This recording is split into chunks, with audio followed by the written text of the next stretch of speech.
मित्रों, Bharat selection wing के YouTube channel पर आप लोगों का स्वागत है। जैसे कि आप लोगों को पता ही है, संस्था में स्पेशल सीजीएल का बैच, आपका एसएससी स्टेनो का बैच, सीएचएसएल का बैच, लेखपाल, यह अपने चल रहे हैं। तो जिन लोगों को भी संस्था में इन बैचों से संबंधित प्रवेश चाहिए, वो संस्था में आकर इससे संबंधित क्वेरी ले सकते हैं। साथ ही संस्था में शाम 3 से लेकर 6 बजे तक यूपीपीसीएस का एक नया बैच भी स्टार्ट हुआ है। तो जिन भी बच्चों को इससे संबंधित तैयारी करनी है, वो संस्था में आकर इससे संबंधित क्वेरी कर सकते हैं। मित्रों, हम लोग साइंस पढ़ रहे हैं। साइंस में अब हम लोग जिस टॉपिक की तरफ बढ़ गए वो है जूलॉजी, जिसमें हम लोग डाइजेस्टिव सिस्टम पर वर्क कर रहे हैं, जिसमें से आपका बक्कल कैविटी और दूसरा उसके अंतर्गत दंत, ठीक, या दांत का हम लोग अध्ययन कर चुके हैं। आज हम उसी पार्ट को आगे बढ़ाते हुए उसके बारे में जानेंगे। तो मित्रों, शुरू करते हैं ज़्यादा देर न लेते हुए।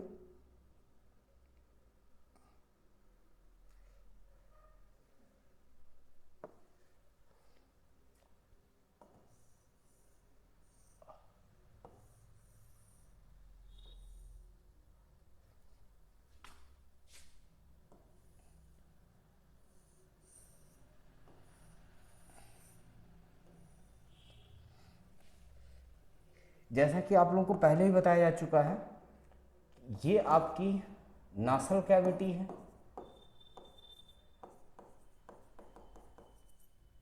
ये आपका बक्कल कैविटी है,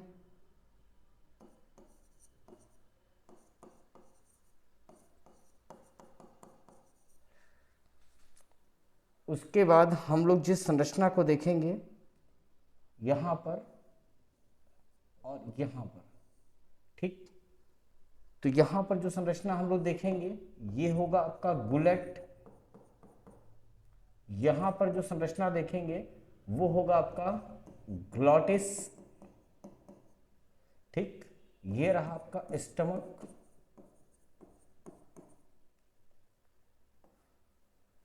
साथ ही में यहां पर हम लोग ओसियोफेगस और स्पिंक्टर देखेंगे,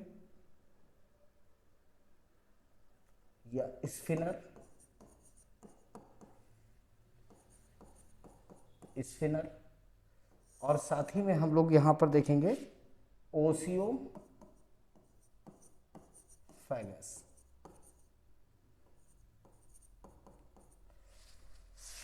यहां पर हम लोग जो देखेंगे वो व्यवस्था होगी फेरेंक्स की, फेरेंक्स। तो मित्रों, दूर न देर न करते हुए हम लोग शुरू करते हैं। आपको पता है, मुख गुहा के माध्यम से आपने भोजन किया है और यह भोजन फेरेंक्स से होता हुआ जाता है। तो सबसे पहले हम लोग फेरेंक्स के बारे में ही जानते हैं कि फेरेंक्स क्या है। तो ये मित्रों, ये बक्कल कैविटी का पिछला भाग है, पिछला भाग है, बक्कल कैविटी का पिछला भाग है, ठीक है।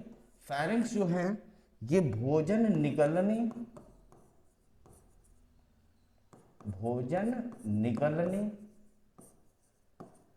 तथा श्वास लेने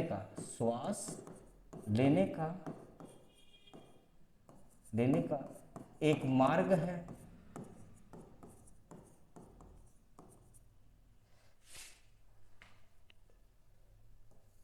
इसमें किसी भी प्रकार का पाचन नहीं होता है। इसमें दो छिद्र पाए जाते हैं, दो छिद्र पाए जाते हैं। दो छिद्र कौन कौन से? तो एक है आपका गुलेट और एक है आपका ग्लॉटिस। मित्रों, ये भी याद रखिएगा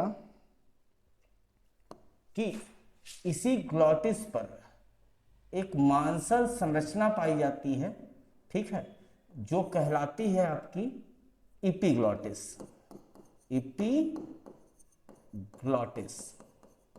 मांसल संरचना एपिग्लॉटिस। जब हम लोग श्वास ले रहे होते हैं तो यह एपिग्लॉटिस जो है ये भोजन करने वाले मार्ग को क्या कर देती है, ढक लेती है, जिससे हम लोग श्वास लेते हैं, फेफड़े तक पहुंचता है। वहीं पर जब हम लोग भोजन कर रहे होते हैं तो ये श्वास नली को ढकने का कार्य करता है। फिलहाल ग्लॉटिस के बारे में देखते हैं। ग्लॉटिस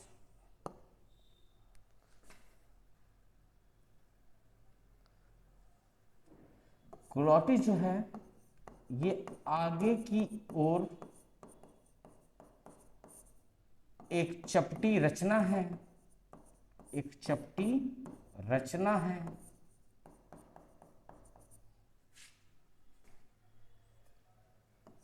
ये कहां पर, तो श्वास नली, श्वास नली में, ठीक। तो ग्लॉटिस में आगे की ओर एक चपटी रचना पाई जाती है जिसे हम लोग बोलते हैं एपिग्लॉटिस। एपिग्लॉटिस एपिग्लॉटिस का वर्क क्या है, अगर हम इसके वर्क की बात करें तो भोजन निगलते समय, भोजन निगलते समय, भोजन निगलते समय ये ग्लॉटिस को ढक लेती है, ग्लॉटिस को ढक देती है, जिससे भोजन जो है ये आपका श्वास नली में प्रवेश न कर पाए, ये सीधे किधर की तरफ जाए, भोजन वाली नली की तरफ आगे बढ़े, मतलब फेरेंक्स से होते हुए ये ओसियोफेगस की तरफ आगे बढ़े। इसके बाद में हम ओसियोफेगस की बात करें, ओसियोफेगस, ठीक। यहां पर इतने को समझा दिया है तो हम अगले पन्ने को ले लेते हैं जिसमें हम लोग ओसियोफेगस को समझते हैं। ओसियोफेगस चित्र के माध्यम से आपने ये देख ही लिया है, चित्र की आप लोग फोटो ले लीजिएगा, सबकी सिचुएशन आपको पता है, ठीक है। ओसियोफेगस में ही स्फिनर पाए जाते हैं, ठीक। यहीं पर क्रमानुकुंचन की मित्रों क्रिया भी होती है।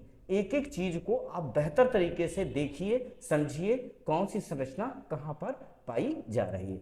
अब हम लोग यहां पर बात कर रहे हैं ओसियोफेगस की।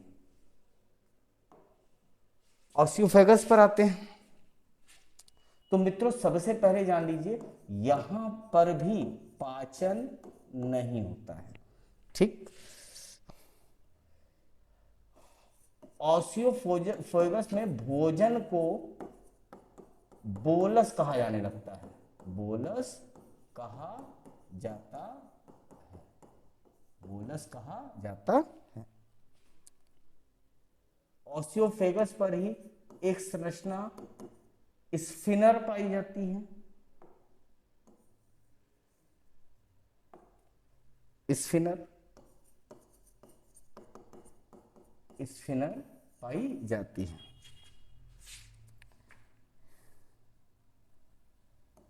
और स्फिनर में क्रमानुकुंचन, क्रमानुकुंचन के माध्यम से भोजन सरक कर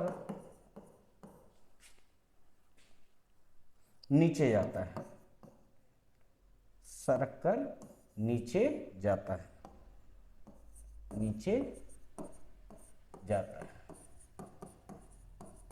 नीचे जाता है, ठीक है। और ये जो पूरा प्रोसेस है ये किसके माध्यम से हुआ है, क्रमानुकुंचन के माध्यम से हुआ है। अब हम लोग ओसियोफेगस के बारे में जान लिया कि इसमें भी किसी प्रकार का पाचन नहीं होता और ओसियोफेगस में भोजन को बोलस कहा जाता है। अब आप लोग को मैं ये पहले ही बता चुका हूं मित्रों, अगर कहीं भी दिक्कत होगी तो पूर्व क्लास को भी जरूर ऐड करके देखिएगा। बताया क्या था मैंने, जब आप भोजन करते हैं, ठीक है, तो दांतों के द्वारा उन्हें क्या किया जाता है, मसला जाता है, और साथ में सलाइवरी ग्लैंड के माध्यम से जो सलाइवा या लार जो है उसमें क्या होता है, मिलता है। तो भोजन जो है वो आपका ठीक है, वो पीसा जाता है। पीसने के बाद में वो भोजन आप क्या करते हैं, निगलते हैं। तो निगलने के बाद में वो भोजन फेरेंक्स से होता हुआ कहाँ जाता है, ओसियोफेगस। ठीक है, जहां पर भोजन में किसी भी प्रकार का पाचन नहीं होता। आप याद ये रखना है कि मुख गुहा में भोजन का 30% पाचन हो चुका है, मगर ना तो फेरेंक्स में किसी प्रकार का पाचन होता है और ना ही ओसियोफेगस में। ओसियोफेगस में भोजन जो पहुंचता है उसे हम लोग बोलस कहते हैं, और ओसियोफेगस में स्फिनर नाम की एक संरचना पाई जाती है, और इस संरचना के माध्यम से भोजन सरक सरक कर नीचे की तरफ जाता है, जिसे हम लोग क्रमानुकुंचन कहते हैं। ठीक है मित्रों, अब हम लोग स्टमक की बात करते हैं। सबसे पहले देख लीजिए, ये जो संरचना आपको दिखाई जा रही है ये स्टमक है, जिसे हम लोग बोलते हैं अमाशय। क्या बोलते हैं मित्रों, अमाशय। अब अमाशय के बारे में भी हम लोग जान लें।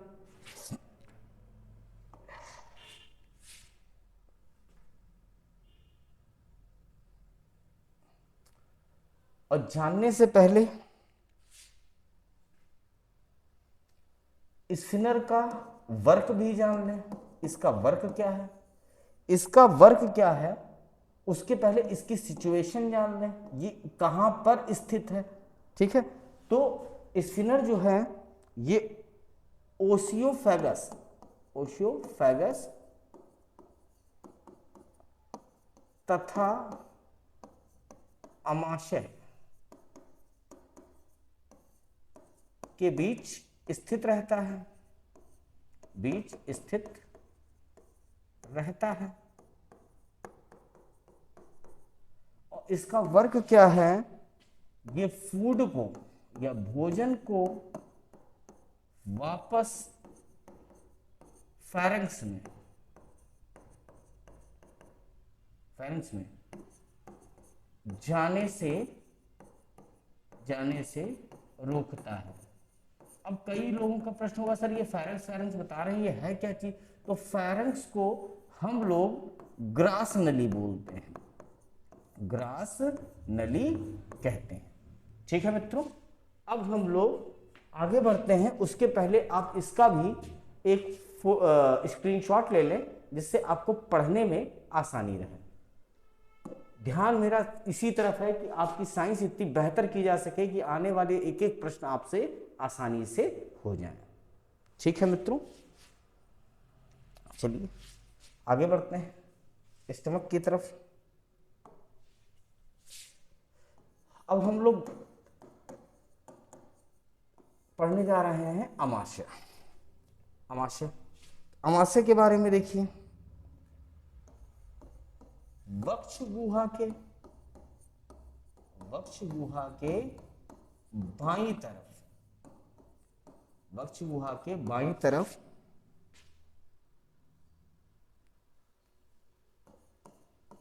उपस्थित रहती है, और इसके कितने भाग होते हैं, 3 भाग। इसका अग्रभाग,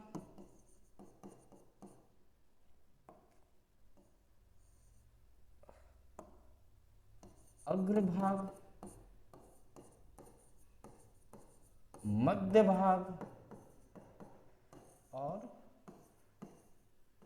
पश्च भाग, 3 भागों में। अग्रभाग को हम लोग कार्डियक बोलते हैं, मध्य भाग को हम लोग फंडिक कहते हैं, और पश्च भाग को पाइलोरिक बोलते हैं, पाइलोरिक बोलते हैं।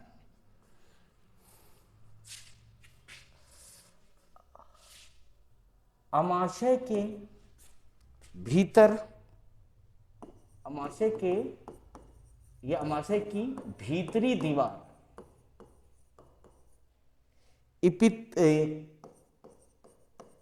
कॉलमनर इपिथीलियम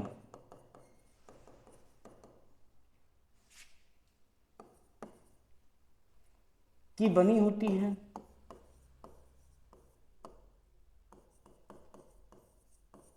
की बनी होती है।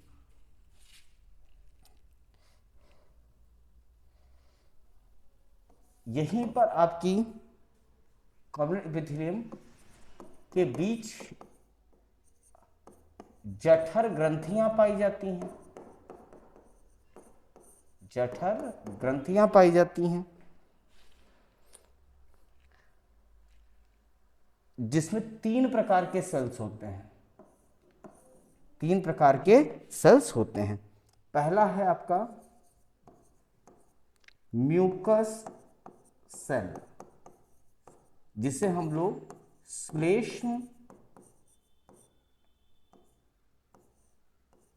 श्लेष्म ग्रंथियां कहते हैं। इसी तरीके से दूसरे की बात करें तो मुख्य कोशिका, मुख्य कोशिका।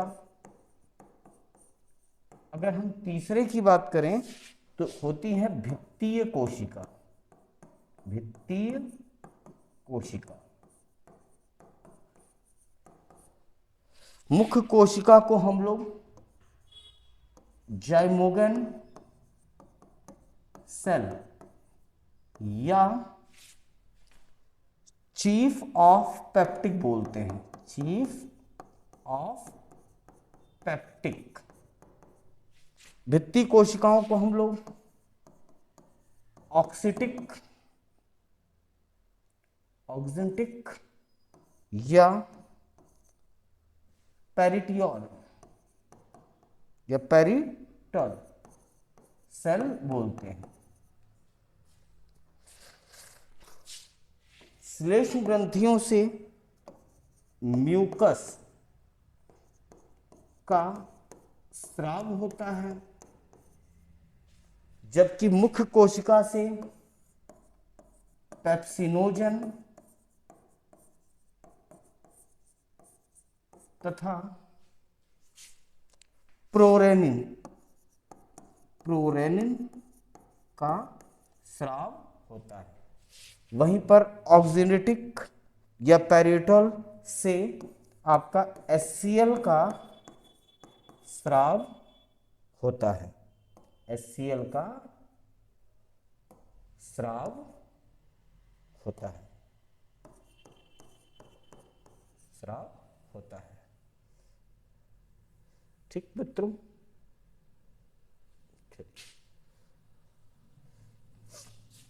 स्राव होता है। अब इसे थोड़ा सा हम लोग इंफॉर्मेशन में भी तब्दील कर रहे हैं। मित्रों, HCl की उपस्थिति में, HCl की उपस्थिति में पेप्सिनोजन, पेप्सिनोजन सक्रिय पेप्सिन में बदल जाता है, सक्रिय पेप्सिन में बदल जाता है, बदल जाता है एवं प्रोटीन को, एवं प्रोटीन को सरल अणुओं में, प्रोटीन को सरल अणुओं में, अर्थात पहले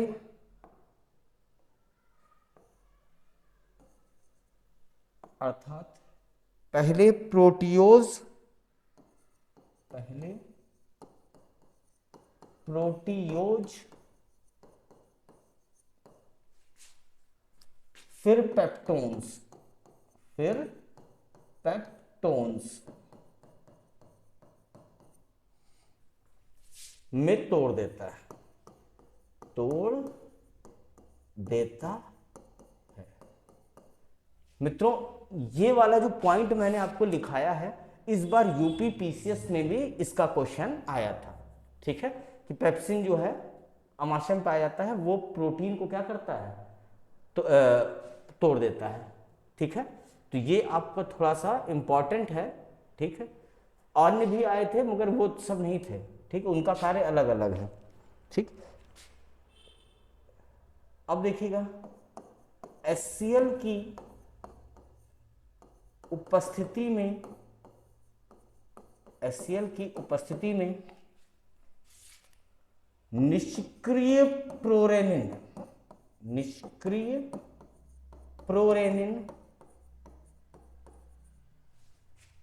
सक्रिय रेनिन में कन्वर्ट हो जाता है, सक्रिय रेनिन में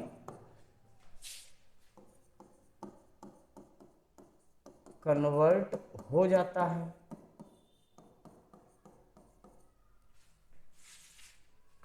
यह रेनिन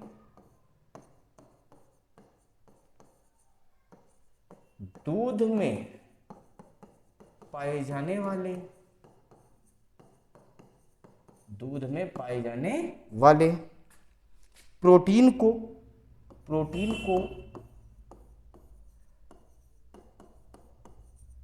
कैसीन में बदल देता है।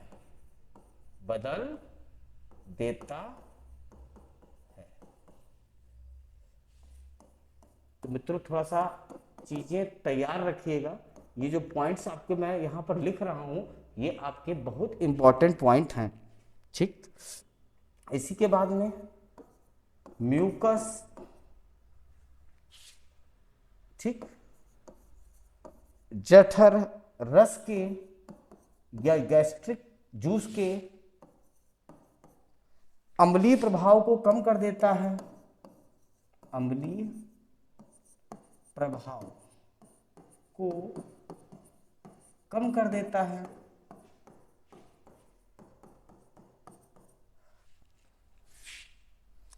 और इस तरीके से या इस तरह से यह अमाशय की रक्षा करता है, अमाशय की रक्षा करता है। उम्मीद है मित्रों आप लोगों को समझ में आ रहा होगा। तो मित्रों हम लोगों ने अभी तक जिन जिन चीजों को देखा, तो अगर हम लोग बात करें, ठीक, हम लोग बात करें तो एक फिगर के माध्यम से हम लोगों ने संरचना को जानने का प्रयास किया कि किसकी संरचना कहां पर अवस्थित है। फेरिंक्स कहां पर है, नासल कैविटी कहां है, बकल कैविटी कहां है, गुलेट कहां है, ग्लॉटिस कहां है, एपिग्लॉटिस की संरचना का वर्क क्या है, स्टमक कहां है, ऑसियोफेगस कहां है, स्फिनर कहां है। फिर उसके बाद हम लोगों ने फेरिंक्स को देखा, उसके बाद में हम लोगों ने ऑसियोफेगस को देखा, स्फिनर को देखा, और उसके बाद में हम लोगों ने अमाशय को समझा, और उसके बाद में हम लोगों ने अमाशय से निकलने वाले कुछ एंजाइम्स के बारे में जानकारी हासिल की। अब हम लोग जिस अगले टॉपिक की तरफ बढ़ रहे हैं वह है आंत। अगला टॉपिक जो है हमारा वो है आंत, जिसे हम लोग इंटेस्टाइन भी कहते हैं। तो मित्रों हम लोगों ने यहां पर अमाशय देखा था, अब हम अमाशय से बनाते हैं, ठीक है। वरना आप लोग क्लास जो है पहली वाली भी देख सकते हैं, कहीं पर कोई कंफ्यूजन हो आप क्लास को देखते रहिएगा मित्रों। बाकी कोई दिक्कत हो तो आप मुझे सूचित कर सकते हैं।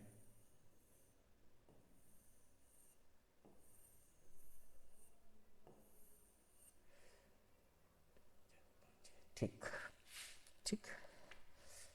अब यहां पर एक संरचना अभी आपको लीवर की बताई जाएगी, इसी तरीके से एक संरचना आपको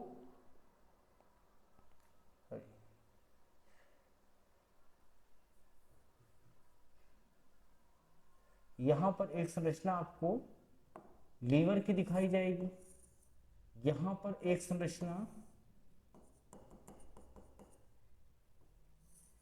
पैंक्रियास की दिखाई जाएगी, पैंक्रियास, ठीक। बाकी हम लोग देखते हैं, हर एक चीज समझने का प्रयास करेंगे ही। ये वाला जो पोर्शन है, जो पहला वाला है, इसे हम लोग बोलते हैं डोडेनम,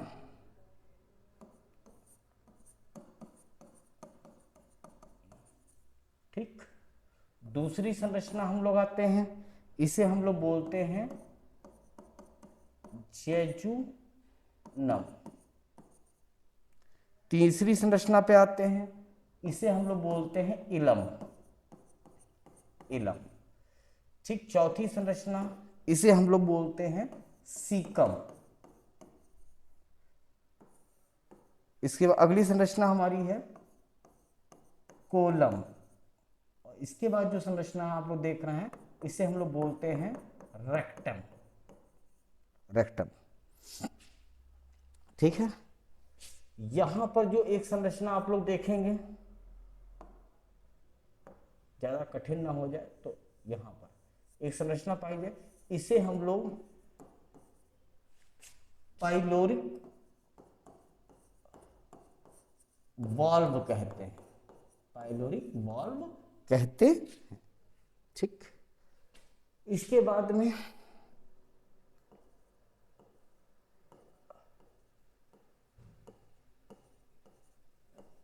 ये बिंदीदार आपको संरचना दिखाई दे रही होगी।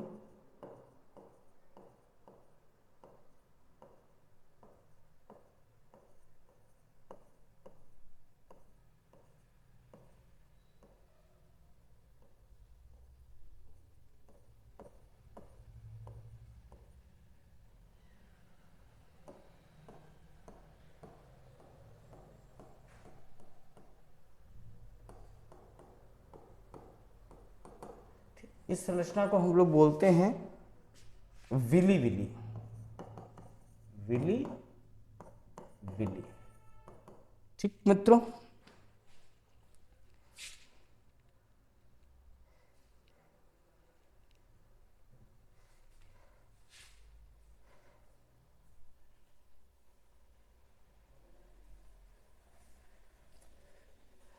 सबसे पहले डोडनम के बारे में देखिए।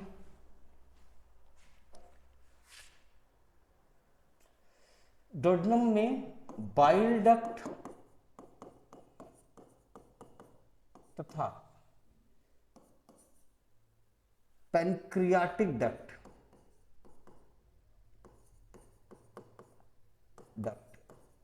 खुलती हैं। कहां पर खुलती हैं? और इस बाइल डक्ट का मतलब लीवर सेल से है। अभी बाइल जूस और ये सब चीजें आपको बताई जाएंगी। ठीक है, अर्थात ये बाइल डक्ट और पैंक्रियाटिक डक्ट के लिए डोडनम जो है ये कॉमन डक्ट के रूप में होती है।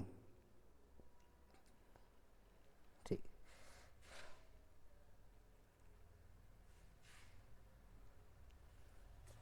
ठीक है, तो ये आपकी एक संरचना है।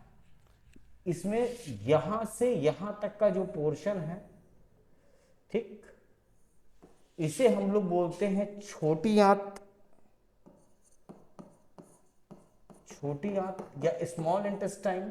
यहां से यहां तक की संरचना ये है आपकी लार्ज इंटेस्टाइन। Large intestine. ठीक है मित्रों, तो ये इंटेस्टाइन के बारे में था। ठीक, जिसमें आपने देखा कि स्टमक के माध्यम से एक मतलब जो भोजन है अब ये काइम में कन्वर्ट हो चुका है और ये भोजन जो है अब जो है डोडनम में प्रवेश करेगा। ठीक है, डोडनम एक कॉमन डक्ट है जहां पर आपकी बाइल डक्ट और पैंक्रियाटिक डक्ट क्या होती खुलती है।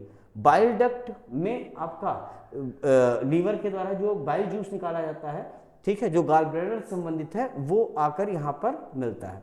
फिर उसके बाद पैंक्रियास से पैंक्रियाटिक निकलता है, तो यहाँ पर डोडनम बताया गया। फिर उसके बाद में जेजनम, फिर इलम, फिर सीकम, फिर कोलम, फिर रेक्टम। यहाँ पर ध्यान देखना, जो भोजन है वो भोजन आपका जब छोटी आंत में होता है तो छोटी आंत पर या छोटी आंत की दीवारों पर, ठीक, बिंदी नुमा एक जो संरचना देख रहे हैं या उंगलियों नुमा एक संरचना जो देखते हैं उसे हम लोग विली विली बोलते हैं।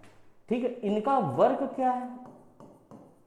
इनका वर्क है कि भोजन से